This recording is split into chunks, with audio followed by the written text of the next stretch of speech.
Bonjour mes frères et sœurs, et nous allons continuer encore ce matin dans cette pensée que Dieu, qui est en colère, livre les hommes, ce qu'on a vu premièrement à l'impureté, ensuite il dit qu'il livre les hommes à leur passion infâme, et nous allons voir un troisième ce matin, un dernier. Notre bon Père du ciel,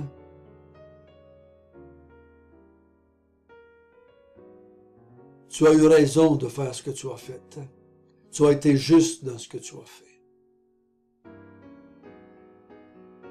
Et l'histoire a démontré que tu étais juste. Et avec une plus grande expression encore, quand Jésus est venu, a démontré que tout ce que tu avais fait était juste. Et quand on connaît l'histoire, quand tu vas revenir, quand le Fils Jésus va revenir pour une deuxième fois, nous allons voir encore que tout ce que tu as fait était bon et juste. Père, apprends-nous encore ce matin. Apprends-nous à comprendre qu'est-ce que l'on vit. Pourquoi nous sommes comme nous sommes maintenant les êtres humains.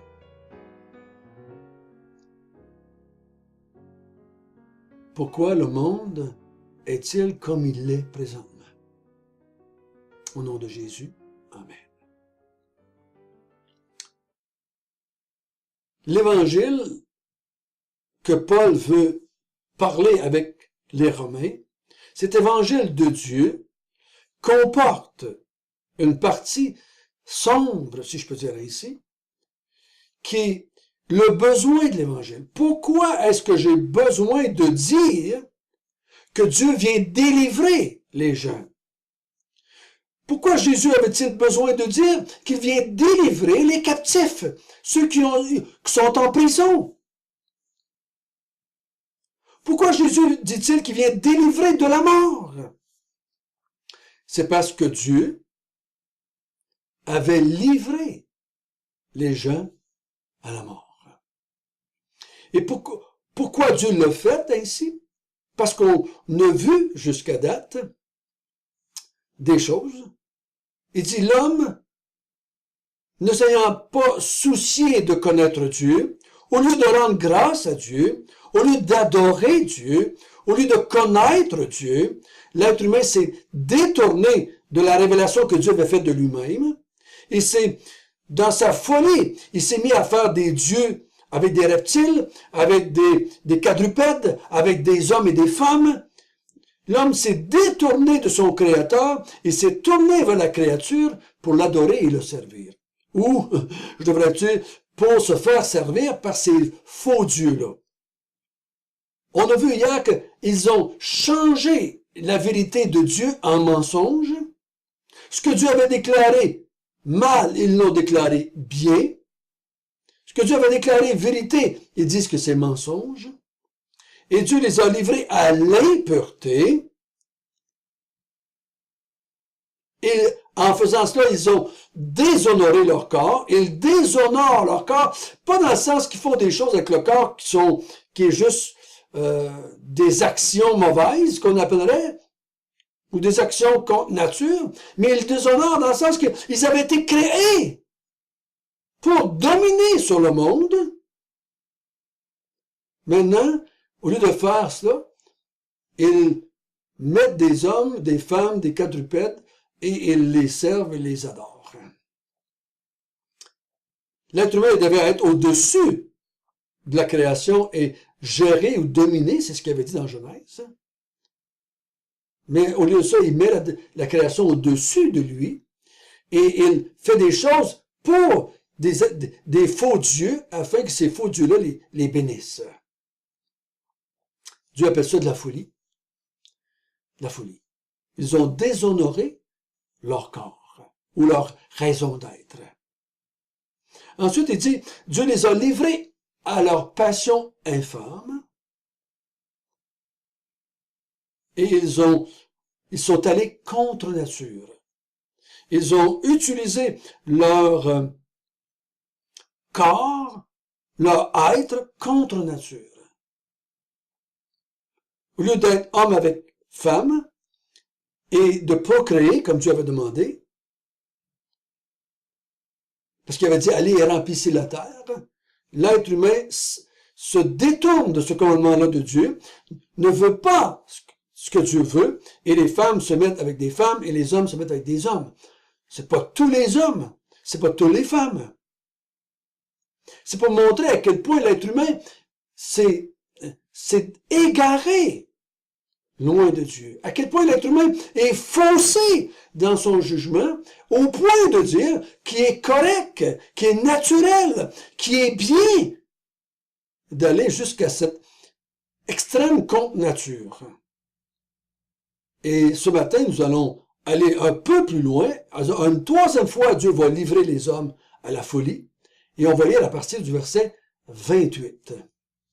Comme ils ne se sont pas souciés de connaître Dieu, Dieu les a livrés à leur sens réprouvé pour commettre des choses indignes, étant remplis de toute espèce d'injustice, de méchanceté, de cupidité, de malice, pleins d'envie et de meurtre, de querelles, de ruse, de malignité, rapporteurs, médisants, impies, arrogants, hautains, fanfarons, ingénieux au mal, rebelles à leurs parents, dépourvus d'intelligence, de loyauté, d'affection naturelle, de miséricorde, et bien qu'ils connaissent le jugement de Dieu, déclarant dignes de mort ceux qui commettent de telles choses, non seulement ils les font, mais encore ils approuvent ceux qui les font.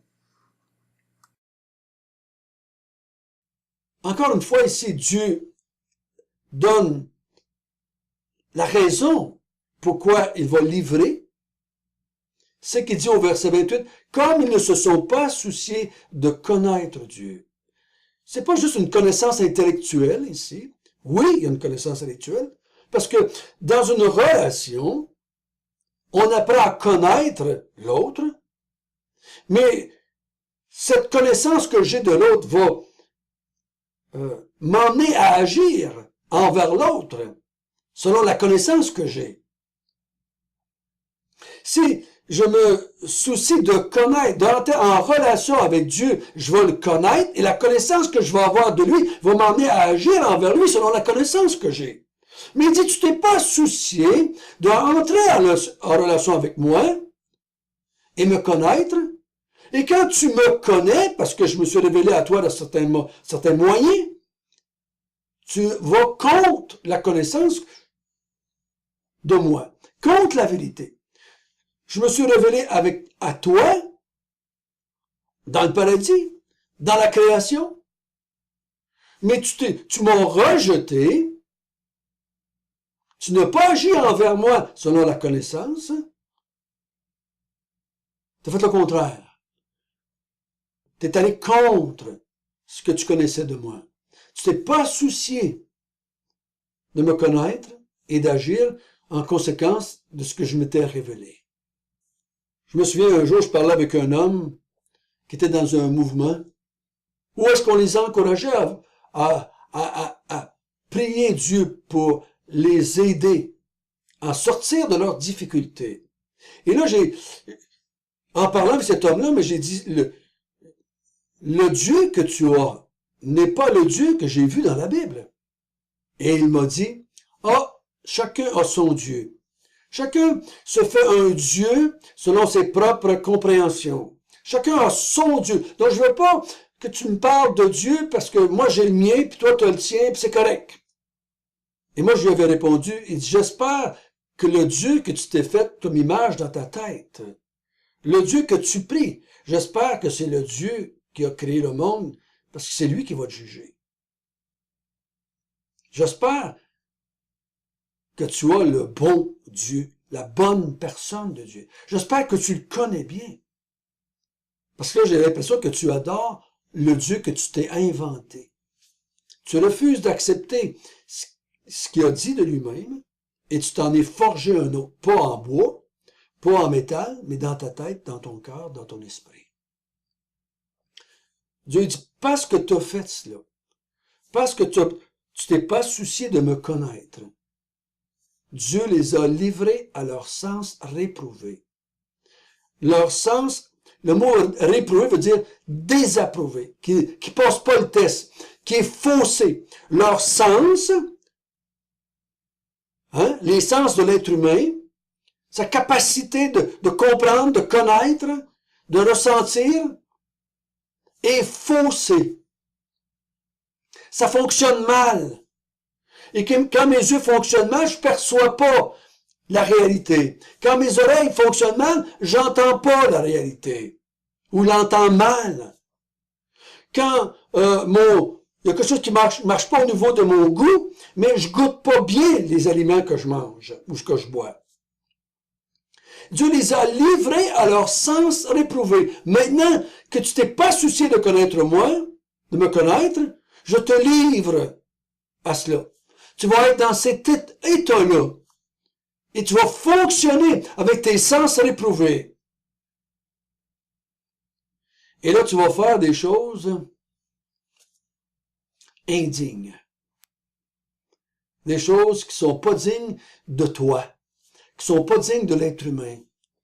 Qui sont mal, qui sont mauvaises, qui sont immorales. Et c'est pas dur à deviner qu'est-ce qu'il veut dire parce qu'il donne toute une liste en arrière. Hein? Oh! Toutes ces choses-là qui sont nommées au verset 29 et 30 et 31 font partie de ma vie. Ils ont toujours fait partie de ma vie. Faisaient la partie de ma vie de mes parents, de mes frères et sœurs dans la chair. Font partie de la vie de mon épouse, de mes enfants. Même si tu me dirais que c'est pas vrai, que l'être humain n'est pas comme ça, c'est ce que je constate dans mes relations les uns avec les autres. L'injustice, la méchanceté, la cupidité, la malice, l'envie, les médisances, hein? L'arrogance, l'orgueil, les fanfarons, les hautains, les ingénieux au mal, les rebelles à leurs parents. Quand on dit qu'il est dépourvu d'intelligence, ça ne veut pas dire que l'homme n'a pas il n'a pas un intellect. Ça veut dire qu'il n'est pas capable d'agir selon l'intelligence. Son intelligence ne fonctionne plus comme il devrait fonctionner. Elle ne sert plus à ce qu'il devrait servir, découvrir Dieu, aimer Dieu et le glorifier. Dépourvu de loyauté, dépourvu d'affection naturelle, dépourvu de miséricorde. Je lis la presse. C'est ce que je vois quand je lis la presse. Quand j'écoute la télévision, c'est ce que je vois. Dans les émissions de réalité, qu'on appelle aujourd'hui, qu'il n'y a rien d'aussi irréel, mais on appelle ça la télé-réalité. Mais c'est loin d'être réel. Dans ma réalité, moi, je suis obligé de demander pardon, ou je devrais demander pardon plus souvent. Dans la réalité, les gens me font du mal et j'en fais du mal. Je fais des choses indignes. C'est ça l'être humain. Il a été livré à cela. Et c'est ce que je constate. C'est ce que j'ai constaté sur mes 6 enfants dès leur jeune âge. J'ai constaté ça. Et là, j'essayais, par des moyens, par des récompenses, par des punitions, par des paroles, des discussions, j'essayais d'amener un changement là-dedans. Mais j'y arrivais pas. Hein. Je ne peux pas y arriver avec mes enfants si je n'avais pas arrivé avec moi. Mes parents n'étaient pas arrivés avec moi. Puis moi, je faisais mes bonnes résolutions, mais ça marchait pas. Pourquoi? Parce que j'ai été livré à mes sens réprouvés. Maintenant, je fonctionne avec des sens qui sont faussés. Des sens qui sont incapables de discerner ce qui est bien. Sont incapables de faire une évaluation juste de la situation. Sont incapables d'évaluer ce qui est bien et ce qui est mal. Sont incapables de discerner entre le mensonge et la vérité. Ce que Dieu a dit dans la semaine. Ils ne sont pas capables de faire la différence entre leur main droite et leur main gauche. Ce qui est bien, ils appellent ça mal. Ce qui est mal, ils appellent ça bien. Leurs sens sont réprouvés. Leurs sens sont perturbés. Les sens de l'être humain sont incapables de faire les bons choix. et ils font un paquet de choses indignes. Un peu comme un aveugle, ne voyant plus clair, se cogne un peu partout, parce qu'il ne voit pas clair. Son sens fonctionne mal, il est faussé. Dieu dit maintenant, je te livre à ça. Et là, il dit, t'es tellement faussé dans tes sens, approuve ceux qui le font. Tu dis, toi, que ce qu'ils font, ce qui est nommé au verset 29 et 30 et 31, tu dis que c'est correct. Il dit, et bien qu'ils connaissent le jugement de Dieu déclarant dignes de mort ceux qui commettent de telles choses, non seulement ils les font, mais encore, ils approuvent ceux qui les font. Dans notre folie, au lieu de déclarer mal ce que Dieu a déclaré mal, malgré qu'on le sait. On sait il y a un jugement. On va voir demain et les autres journées qu'on le sait. Mais à cause que nos sens sont réprouvés, on réagit mal à ce qu'on sait. Comme on sait que fumer, mettons, 20 cigarettes par jour, c'est pas bon pour ma santé, mais on fait pareil. Mais on le sait. On sait que tromper son conjoint, c'est mal, que c'est pas correct, qu'on devrait pas le faire, que ça va nous amener des problèmes, ça va amener des problèmes à elle, à moi, à mes enfants, ça va venir, mais on le fait pareil. On approuve. On approuve. Pourquoi qu'on approuve ceux qui les font? On va voir demain, c'est parce que nous les faisons aussi. Je sais que c'est sombre, hein? C'est sombre, je peux dire, c'est pas facile à accepter ce que Dieu a fait. Mais c'est justifié. L'affront était tellement grande d'avoir rejeté Dieu. L'affront était tellement grande de ne pas avoir rendu grâce à Dieu quand on a vu qu'il avait créé le monde. L'affront était tellement grande de changer la nature de Dieu en nature humaine, changer la vérité de la gloire de Dieu en mensonge. Ce qu'on a fait est tellement grave que si Dieu a livré l'homme, l'être humain à la mort, à l'impureté, à leur passion infâme, à leur sens éprouvé, c'est juste justice. Dieu pourrait fermer le livre là, puis on dirait c'est justice. Ce que nous avons fait contre Dieu, c'est abominable. Savez-vous, le chrétien, c'est pas que le chrétien est capable de s'abstenir du verset 29, 30 et 31. Dans les églises que j'ai travaillées depuis 37 ans, j'ai vu le verset 29, 30, 31 s'accomplir. Je ne peux pas nier, je l'ai vu. Je l'ai vu dans ma vie, j'ai vu dans la vie des chrétiens autour de moi. Mais la différence, c'est le chrétien, grâce à Dieu, il n'approuve pas cela dans sa vie et il n'approuve pas ça dans la vie des autres. Il sait qu'il y a un jugement de Dieu là-dessus et il sait que c'est correct le jugement de Dieu. Il sait qu'il y a un jugement de Dieu maintenant et pour l'éternité en enfer. Il sait. Et il condamne dans sa vie et dans la vie des autres le verset 29, 30, 31. C'est ça la différence entre nous et l'autre qui approuve. Moi, je désapprouve. Les autres approuvent. Ceux qui ont été livrés par Dieu approuvent. Ceux qui ont été délivrés par Jésus-Christ désapprouvent maintenant toutes ces choses. Notre bon Père du ciel, on reconnaît bien que tu étais juste dans tout ce que tu as fait. On reconnaît maintenant que nos sens étaient désapprouvés ou réprouvés. On est content que tu nous as délivrés et que maintenant nos sens, à cause de ta grâce, à cause de ton Esprit Saint, nos sens sont approuvés, maintenant fonctionnent selon ce que tu les avais créés. Et ce qui reste encore en nous, de mal, de péché, on le dénonce, on le désapprouve, et on le désapprouve dans la vie des autres. Et c'est gloire à toi. Au nom de Jésus. Amen.